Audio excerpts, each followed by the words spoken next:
The ideal situation would, yes, in general ed, they get a lot of benefit from being around hearing. You're gonna grow up, you're gonna be in the hearing world.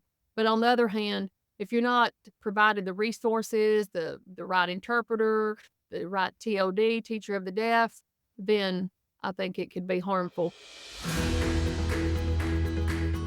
Welcome to Love is a Classroom Stories of Inclusion, a podcast about creating high quality, meaningful, inclusive experiences for children with and without disabilities. In each series, I share the stories of teams that come together through love to create high quality, meaningful, inclusive experiences for children and families.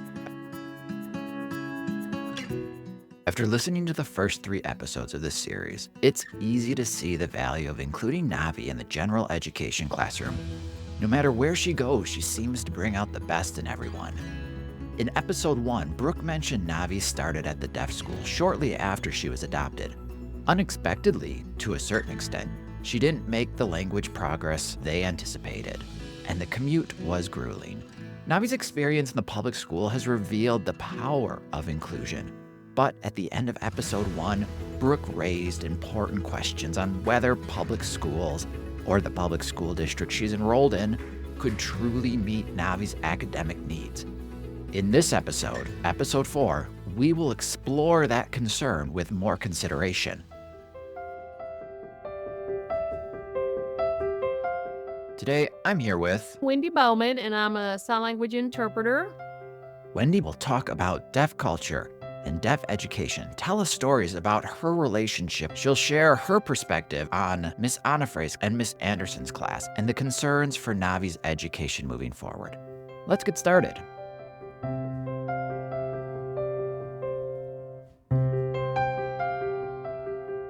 I grew up in a deaf family, deaf environment. My mother's deaf, and her parents were hearing. She didn't go to school till she was 8, and then she went to deaf school. My dad's hearing, but both his parents are deaf, being grandparents, and there's my grandfather. There's 3 of them, all of them are deaf. Then my grandmother was deaf, and she had a couple of siblings out of 13 that are deaf, and nieces, nephews, things like that. It's hereditary on my dad's side, not on my mom's side. I'm the second born out of 4, so we're all a year apart. But usually the oldest girl is the interpreter. That was me. My brother was born first, and so I did all the interpreting for the family, but that's statistically how it goes. So deafness, deaf people, deaf kids are a big passion of mine, and that's how I became an interpreter. I was fortunate enough to work in the field for 30 plus years before I worked in the education system. So I worked with the 16-year-old that tried to commit suicide. I worked with the 22-year-old that had kids and they can't communicate with their family and they can't go to their mom for advice. I worked with the person at Amazon that got fired because they think it was a 30-minute break, but they were taking 45 minutes because the school system let them do it for 12 years because they're the little old poor deaf kid. They got to do everything. They never got punished for it.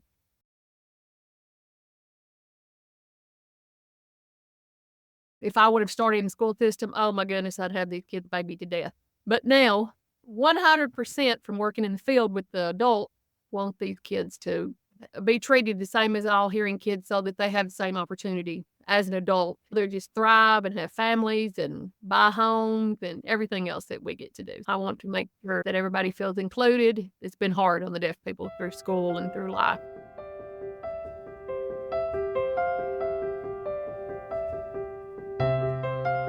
The stories and experiences Miss Onofre and Miss Anderson shared in episodes 2 and 3 suggested there are no questions on whether Navee's inclusion in the general education classroom is the most appropriate placement. Why or why wouldn't the general education setting be appropriate for a deaf child?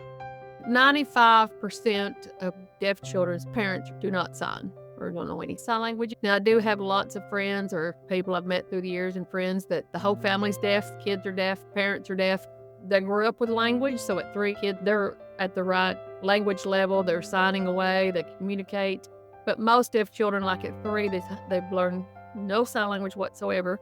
When they go to school, everybody's hearing, nobody knows sign language usually.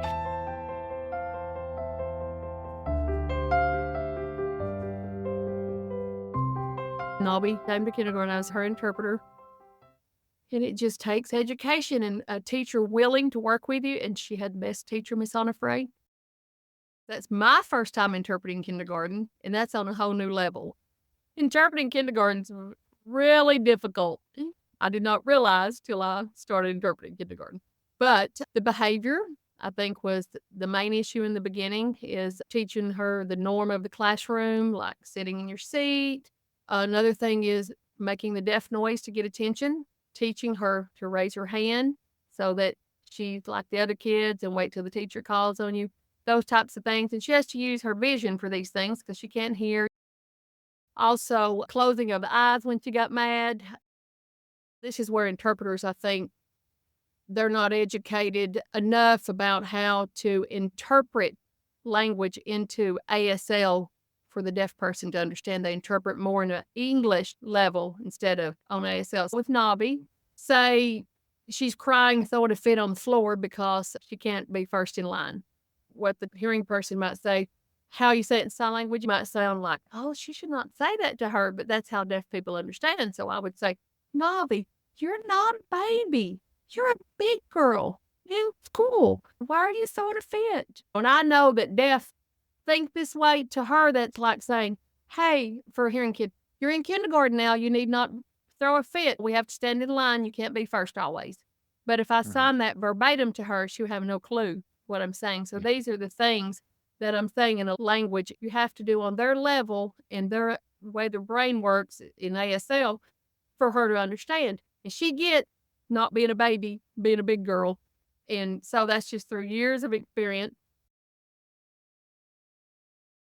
Miss Onifray and I would just be so thrilled like 2 months in that she didn't cry every time Nobby didn't get her way in kindergarten.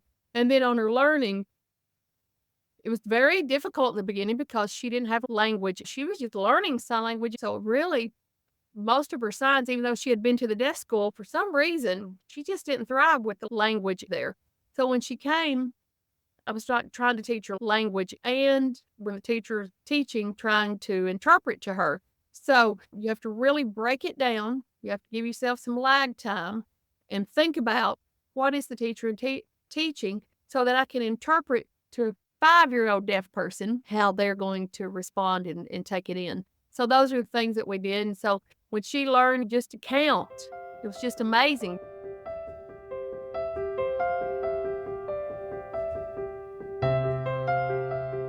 If there's an interpreter, such as yourself, who's regularly engaged in the classroom, can the general education setting be the most appropriate placement, especially during early childhood, preschool through second or third grade? Just because you're an interpreter doesn't make you qualified to work with people that are learning language. Interpreters should know they're qualified or not. So lots of times people think an interpreter should start out in preschool or elementary because they're new and learning how to interpret. But to me, when preschool, if you're in a class with all hearing, lots of times the kids have never met other deaf people. They don't even know other deaf people exist. And then they're learning language. People have asked me, I'm like, if they can go to the deaf school, 100% send them to deaf school so that they can learn language, they can make friends, all of these things. But it's not always something that parents are willing to do. Lots of times it's far away, so they have to spend the night even in preschool and stay all week and come home on the weekend. That'd be hard as a mother to send your child that far, and it'd be hard on the child.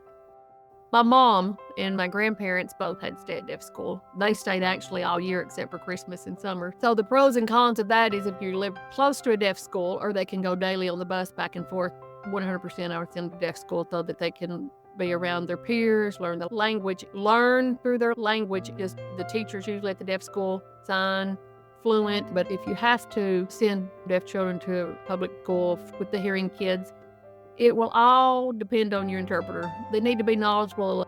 It just takes education and a teacher willing to work with you, and she had the best teachers.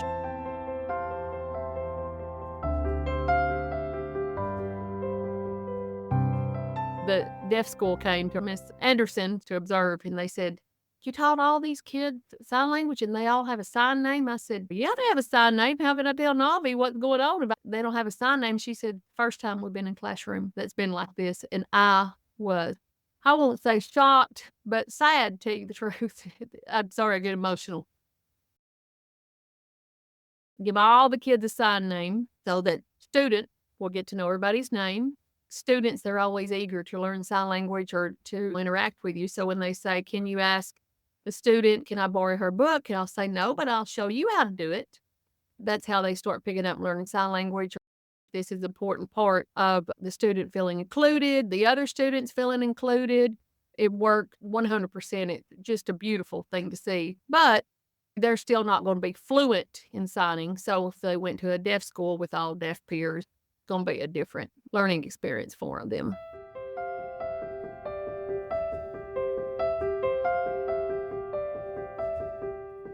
What are the basic foundations that parents who have a deaf child or teachers who have a deaf student should be aware of? With deaf children, you have to understand deaf people in general, they can't hear things going on a daily basis. Things that we hear and learn, like manners, the rules, just really daily things. If you don't hear all these things, you're not going to follow them. A lot of deaf children at home, there's no language, so they haven't really learned manners. They're very loud, believe it or not. I know some hearing people look at that and go, man, that's so mean to make the deaf child quieten and not use their voice.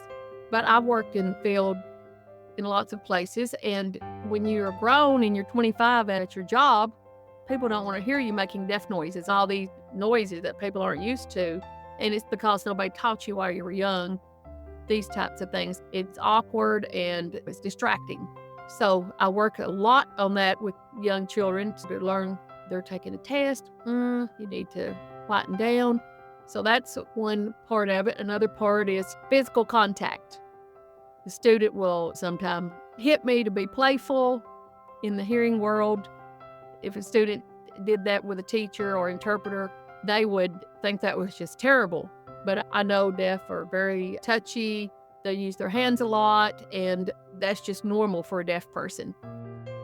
To get your attention, they'll touch you, or just more gestural. Facial expression. Sometimes hearing people will think that the deaf are really mad, or facial expressions go along with the language. So sometimes you may interpret something that it's not. Also, miscommunication. If it's not interpreted correctly, they may be lining up for something, but they didn't realize that the teacher said, no, sit in your seats, put your head down, because it was not interpreted correctly. When we look at IEPs, we say this placement, this environment outweighs the consequences of this environment because, and often the position of people who say the least restrictive environment should be a general education program, it is the child needs to be with their typically developing peers because that's who they're going to be growing up with. And so this child should be in that environment. When do we say, yes, it's better to be in a gen ed classroom because that's the way the world works? And when is it, no, this child should be in a deaf ed classroom, that more restrictive environment at a preschool level? My fear when they get older, I feel like other peers, other children are not as nice as they are when you're in elementary or preschool, and not as patient. And I worry that the deaf child or deaf individual will be very lonely and not have enough communication that way. The ideal situation would, yes, in general ed, they get a lot of benefit from being around hearing. You're going to grow up, you're going to be in the hearing world. But on the other hand, if you're not provided the resources, the right interpreter, the right TOD, teacher of the deaf, then I think it could be harmful. But like I said, they're with their peers. And if they go through school with their peers, how fabulous would that be to build relationships, to learn language? But I also think sometimes that holds the deaf back, depending on the person. It's a hard situation, depending on the child. Yeah, what I'm hearing, and correct me if I'm wrong, is yes, inclusion would be ideal. And it's scary to consider that because there's a good chance, based on all the knowledge that we already have of the school district, that that kiddo is not going to have the right supports. So it's not so much as that's not the best placement. It's not the best placement because of these things. But if they do have the right resources, then absolutely. Yes, that's exactly my thought. It's the resources, and also the parents are not educated. when you have a child with a disability or deafness, but it's new to them, they don't really know what the child needs. And so they don't fight for these things. In the school, sometimes they don't know what the child needs, and even when they don't provide the resources, and it's very frustrating. And also the skill level of people working with people with disabilities. I think that's what holds them back far more than anything else.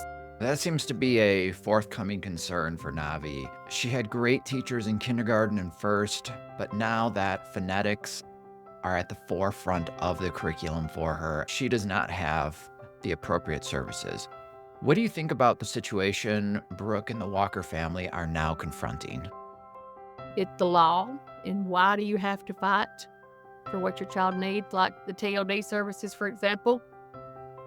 4 hours a week for TLD services for reading, when the hearing children get an hour and a half a day from the teacher. How do you expect a deaf child that's already behind on language to thrive? I see it every day. The last school district that I was at, I started in with a fourth grader, never had an interpreter till fourth grade because they said they're working on his behavior, and that's why they didn't get him an interpreter till fourth grade. You need language and communication to work on your behavior.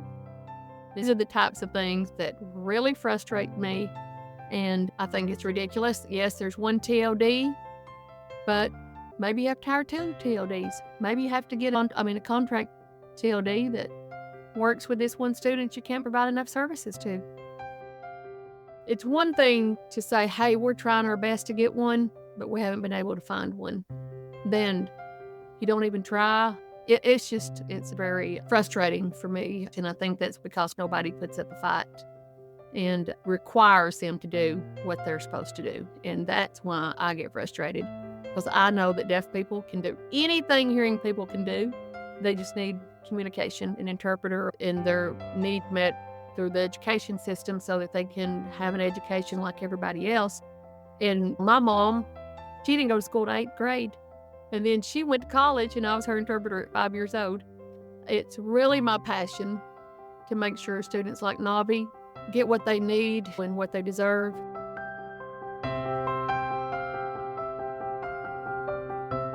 I started working with deaf children before Navee. They didn't know their parents' name, their dog's name. They didn't know the name of the school they've been going to for 3 years. And that was a shock to the TLD teacher. And I said, absolutely, they don't know. And I said, because who told them? I said, the parents don't sign, they only speak Spanish. I said, these are things that we need to be teaching them. She said, I didn't have a clue. And so then we got a folder. You told her all these things. And Navee the same way. She didn't know there was a Monday, Tuesday, Wednesday, Thursday, Friday. So things like that when we come in. It's so great to work with Miss Onifray because she was Hispanic. She came over here as a child, didn't know the language. So we really understood each other because I'm Coda. I grew up. It was my second language to be in the hearing world. So she really worked together with me. And so we might do a little extra. Today is Monday. You got to get a calendar. You got to get visual aid to show the child. You might have to pull it up on the computer. It's more than just sitting there and interpreting the language. So when Navee started understanding these things, time, lunch, PE, and the way that we do that is I'd say, Navee, first, math, you really got to be basic back then, right? Second, go E, so that she could get the concept of time.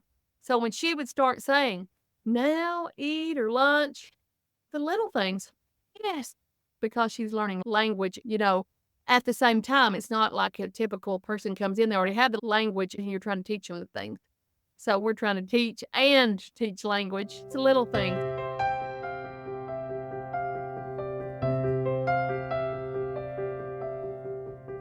You said earlier that it would be ideal for children to build relationships with hearing friends early on in life. And we heard Miss Onifray and Miss Anderson talk about what they did in their classroom. What were your intentions, and how did you foster relationships in Navee's classrooms? And how do you think that affected her inclusion in the classroom? I always want Navee to have her relationship with the teacher, her relationship with each student. That way they can have their own relationship and me come in when I need to interpret. But to say Navee feels included in her at school is, look, they go to Navee school. We'll tell you at school, they say, we're in Navee's world.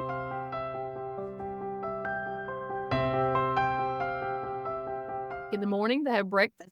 I do not go to breakfast with Navee because it gives her time to sit with her peers and some of the staff to communicate the best way she can as she will out in the hearing world. But I'm just a little bit away in the classroom if they need me, and they haven't had to call me, not one.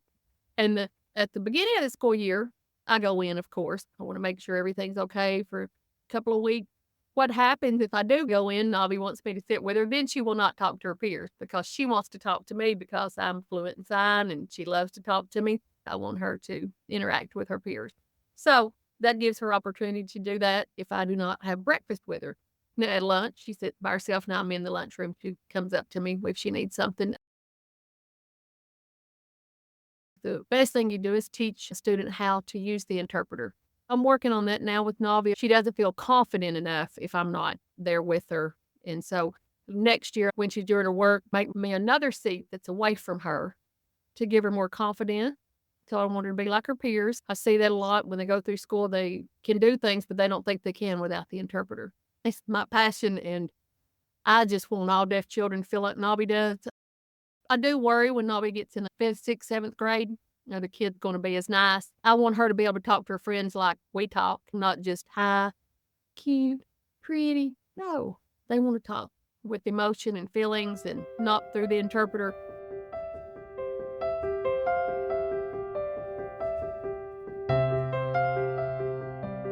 Do you feel a personal conviction, a personal sense of responsibility to teach other people, especially teach her own classmates, sign so that when they're in 7th grade, they pursue ASL, their families pursue ASL, and then they follow her along because they're going to go to the same schools where she'll have that peer support?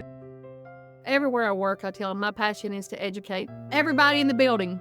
I don't really go in to teach everybody to be fluent in sign language. But yes, I do think that Navee, when she's with her same classmates all through the years, you have 2 or 3 that are so passionate about it. I think they would become fluent enough to be Navee's friend.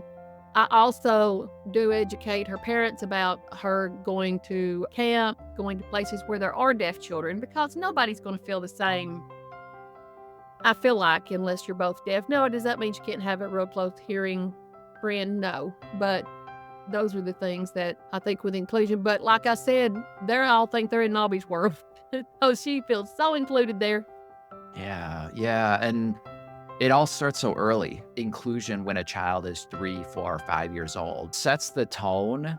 I think when you talk about what the expectations are, if folks understand the importance of high expectations or consistent expectations, that's not just for deaf kids. It's not necessarily that you can always have the same expectations for children, but you can still teach them so that they're continuously learning. I think it's really important to have that inclusive classroom because it's easier to learn when you've got other kids modeling this behavior for you. These are things that Miss Onifray and Miss Anderson spoke about. So I'm guessing from the interpreter standpoint, you can say, go and stand in line just like Jessica, because Jessica is a friend, and then Navee will say, oh yeah, okay. And that will allow her to make the connection of standing in line quicker than if you were to try to explain it when there's no line and there's nobody else standing in line. Exactly. Yes. The simple thing is Navee getting off the bus. Navee, when she gets off the bus, she runs and runs around all the kids to get to the front, and they're frustrated with it. So we were at PE, where the bus is parked. I said, Navee, come here. So she came over there to me, and I said, bus? And she said, yes. I said, you get off bus. See this sidewalk? You run. No. You stay. Run. No. You go around. No, you stay on this path right here. Tomorrow, you run, you'll be in trouble. That's her way of everything's trouble. She tells me I'm in trouble all the time. But anyway, I want to explain to her clearly what I'm saying visually for her to see it. But if she was not in a school setting and in inclusion, like you said, Even the noise thing. I know I keep harping on that, but that's a big deal. When you're at, I don't know, TVA working and you're making all these noises, people are going to get annoyed by it no matter how they think you're this pitiful deaf person. So her in the classroom, me teaching her, turn your voice off, these types of things. Then if she is in a classroom with all deaf, these are the things that they just don't say anything because it's not bothering the other deaf kids. Have you noticed that because you're doing all these accommodations that it's supporting Navee, but it's also helping the other kids, have you noticed children who have other developmental delays or disabilities benefiting from your own instruction and your own approach that perhaps people never even really considered? Because that's not an accommodation that you have on an IEP for a child who's got an intellectual disability. You don't have, they're going to have an interpreter, but perhaps because you're in the classroom, you are an accommodation that actually helps that child. 100%. We had a boy that speaks no English. He started late in the school year. He's just really struggling, crying because he has no clue what we're doing or saying. So I said, Miss Anderson, if you'll put him beside me, Navee's here and I'm here. I said, if you'll put him here, I'll help him out. So when she's doing something visually, the things I use for Navee, I will use for him. He's very smart. He has really picked up. But if he didn't have me, I just wish the kids could have me like Navee has, because I always think in my mind they would thrive like Navee if they had somebody like me. I don't mean me, but you know what I'm saying. We have another student. He was at my table at the beginning of the school year just to give him a little bit of help and guidance, starting, the work, or they'll try being in an inclusion environment. When they're grown, they have to get out in the real world.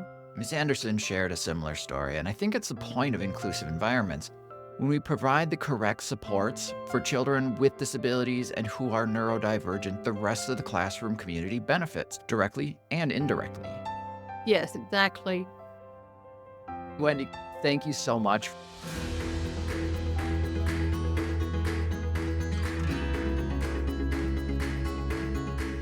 Without Wendy, her experience and ability to collaborate, it's reasonable to speculate Navee's inclusion in the general education classroom may not have been as meaningful. Wendy raises several points in this episode, as well as words spoken in the 3 previous episodes, which leads me to conclude it's not a matter of any one person, but the work of a team coming together through love.